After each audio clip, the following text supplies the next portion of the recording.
देशभर आज ऑगस्ट क्रांती दिन अभिमानानं साजरा केला जात आहे। या निमित्तानं विविध कार्यक्रमांचं आयोजनही करण्यात आलं आहे।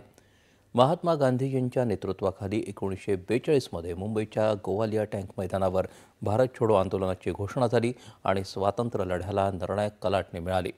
9 ऑगस्ट 1942 रोजी गांधीजींसह अनेक मोठ्या नेत्यांना ब्रिटिशांनी तुरुंगात डांबलं, तरीही चळवळीची ज्वाला देशभर पसरली। मोठे नेते नेतृत्व करत नसतानाही स्वयंस्फूर्तीनं स्वातंत्र्य सैनिकांनी या लढ्याची धुरा आपल्या हाती घेतली।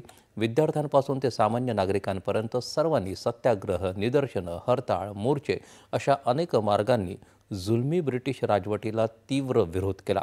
या संघर्षानंतर 15 ऑगस्ट 1947 रोजी भारताला स्वातंत्र्य प्राप्त झालं।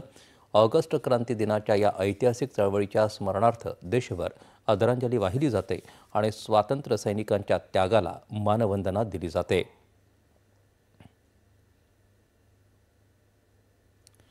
पंतप्रधान नरेंद्र मोदी यांनी भारत छोडो आंदोलनात महात्मा गांधीजींच्या प्रेरणादायी नेतृत्वाखाली